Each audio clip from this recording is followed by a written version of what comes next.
কাছাড় জেলা সহ শিলচর শহরের বন্যাপ্লাবিত এলাকা সহ আশ্রয় শিবির পরিদর্শন করতে 2 দিনের বরাক সফরে উপস্থিত আসাম প্রদেশ কংগ্রেসের নবনিযুক্ত সভাপতি গৌরব গগৈ বুধবার শিলচর কুম্ভীরগ্রাম বিমানবন্দরে উপস্থিত হয়ে সাংসদ তথা আসাম প্রদেশ কংগ্রেসের নবনিযুক্ত সভাপতি গৌরব গগৈ কাছাড় জেলা বড়খোলা কাঠিগড়ার বন্যাপ্লাবিত এলাকা সহ বন্যা আক্রান্ত লোকেরা বেশ কিছু স্কুলে আশ্রয় শিবিরে আশ্রয় নিয়েছেন। সেই আশ্রয় শিবির পরিদর্শন সহ বন্যা আক্রান্ত লোকেদের খোঁজ খবর নেওয়ার জন্য বরাকে উপস্থিত হন। সংবাদ মাধ্যমের সাথে এই কথা বলতে গিয়ে আসাম প্রদেশ কংগ্রেসের সভাপতি গৌরব গগৈ জানান, 2 দিনের বরাক সফরে উপস্থিত হয়েছেন। সেটার কারণ হলো ভয়াবহ বন্যার পরিস্থিতির কাছাড় জেলা সহ শহর শিলচরে বেশ কিছু এলাকার ঘরবাড়ি জলে তলিয়ে যায় এবং অনেক মানুষ ঘরবাড়ি ছেড়ে স্কুল কলেজে আশ্রয় শিবিরে আশ্রয় নিয়েছেন। তার জন্য বন্যা আক্রান্ত লোকেদের অসুবিধার খোঁজখবর নেওয়ার জন্য কাছাড় জেলায় উপস্থিত হয়েছেন। আগামীকাল শিলচর শহরের বেশ কিছু আশ্রয় শিবির পরিদর্শন করবেন এবং কাছাড় জেলা তথা শিলচর শহরে বেশ কিছু সুইচ গেট বিকল হয়ে পড়ে আছে, কিন্তু দেখা যাচ্ছে সুইচ গেটের কাজ এখনো পর্যন্ত সম্পন্ন হয়নি। অনেক জায়গার বন্যা আক্রান্ত লোকেদের কাছে ত্রাণ সামগ্রী পৌঁছায়নি। কংগ্রেস সরকার জনগণের স্বার্থে জনগণের পাশে থেকে কাজ করে যাবে। এদিকে গৌরব গগৈ জানান, আসামের মুখ্যমন্ত্রী পাকিস্তান সংযোগ নিয়ে মুখ্যমন্ত্রী ওনার বিরুদ্ধে যে অভিযোগ এনেছেন, গৌরব গগৈ তাকে সি গ্রেড সিনেমা বলে আখ্যায়িত করেন।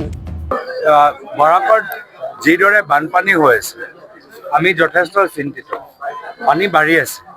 আজি কৰিমগঞ্জ শিলচৰ আজি যোগাযোগটো নাই, ৰাস্তাত যোগাযোগটো নাই।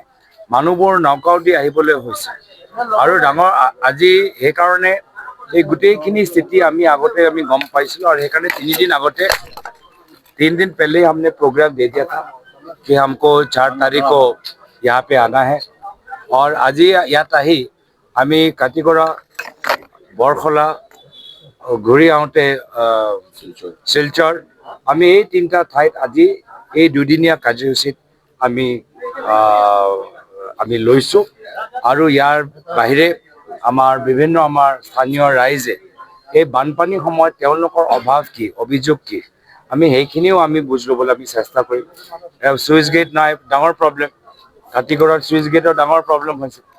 15টা বান্ধ এতিয়াও ভালনাৰেবল হৈ আছে, দুৰ্বল হৈ আছে আৰু মুখ্যমন্ত্ৰী কিমানবাৰ কৈছে যে কামবোৰ হৈ যাব। ৱাটাৰ ৰিচোৰ্চ মন্ত্ৰী কিমানবাৰ কৈছে কামবোৰ হৈ যাব। এছেম্বলিতটো কৈয়ে থাকে, কিন্তু আমি কি দেখা পালোঁ যে এতিয়াও বহুত ক্ষেত্ৰত যি ধৰণৰ প্লেনিং হ'ব লাগিছিল প্লেনিং হোৱা নাই। আনকৈ বহুত ঠাইত ৰিলিফো গৈ পোৱা নাই। আমি গম পাইছোঁ যে যোৱাকালি চাৰ্কল অফিচৰ বাহিৰত কোনটো জনাই চাৰ্কল অফিচৰ বাহিৰত ধৰ্ণা দিবলৈ হ'ল মানুহবোৰৰ। কোনো ধৰণৰ যি বানপানী সময়ত যি গুৰুত্ব দিব লাগিছিল দিয়া নাই।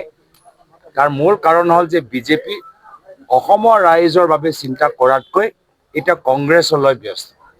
যোৱা 3 মাহৰ পৰা আমি দেখিছোঁ যে বিজেপি মন্ত্ৰী মুখ্যমন্ত্ৰী ৰাইজক কি সহায় কৰিব লাগে এইখিনি কাম পাহৰি গৈছে। গৃহ বিভাগৰ কাম পাহৰি গৈছে। সেইকাৰণে মানুহক কৈছে যে এতিয়া আপোনাক আমি বন্দুক দিম, পিস্তল দিম। এইটো কি নীতি? বন্দুক পিস্তল যদি নাগৰিকক দিয়া যায় তেতিয়া কিমান হাহাকাৰ হ'ব আপোনালোকে নিজে জানে।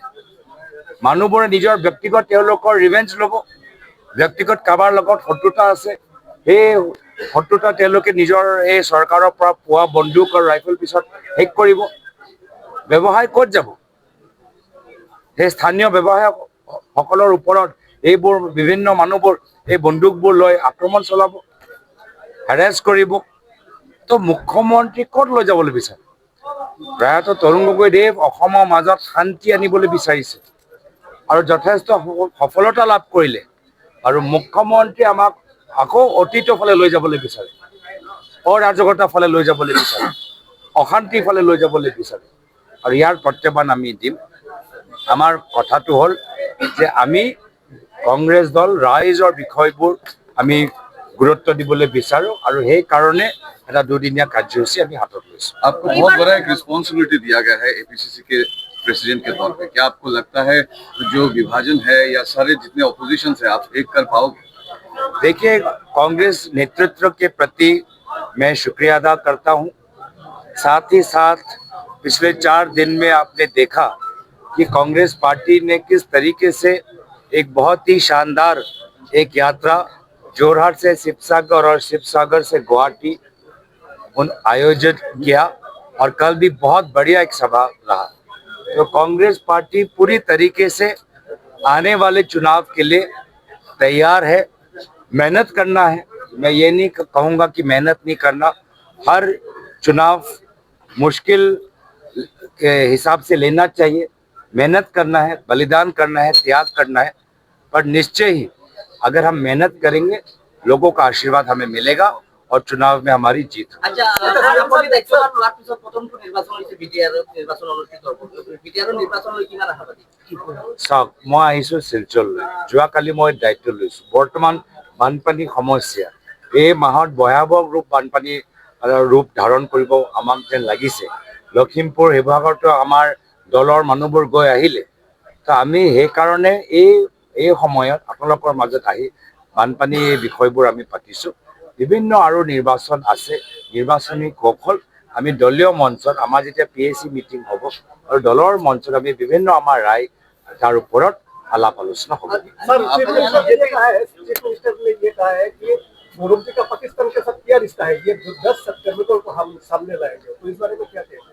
ये आप कोई पिक्चर देख रहे हैं कोई पिक्चर चल रहा है क्या सिंघम 2 वॉर 3 क्या 10 सितंबर के लिए अगर इतना गंभीर मामला है तो अभी तुरंत सारे बताओ कि क्या तुम्हारे पास जानकारी है कोई पिक्चर चल रहा है क्या और अगर पिक्चर चल रहा है एकदम सी ग्रेड पिक्चर है सी ग्रेड पिक्चर होगा पूरा तरीके से फ्लॉप होगा पिछले 10-11 साल से ये सरकार चुप थी ये सब बातें पिछले लोकसभा में क्यों नहीं बोला पिछले लोकसभा में जब पूरा कैबिनेट जोरहाट में बैठ गया था तब क्यों नहीं बोला अब जब विधानसभा चुनाव पास में आ रहा है तो ये सब बातें याद आ रहा है আপুনি president কিভাৱে होने के बाद- মুখ্যমন্ত্ৰী ভয় খাইছে নেকি আপুনি প্ৰেচিডেণ্ট হোৱাৰ মই তো তেওঁক ধন্যবাদ জ্ঞাপন কৰিছোঁ अच्छा बीजेपी মইতো তেওঁক ধন্যবাদ জ্ঞাপন কৰিছোঁ তেওঁ যদি এনেদৰে আমাৰ লগত লাগি নাথাকিলেহেঁতেন এই গধুৰ দায়িত্ব মই নাপালোঁ আজি যি স্থানত মই আছোঁ এই স্থানত মুখ্যমন্ত্ৰী এটা ডাঙৰ ভূমিকা আছে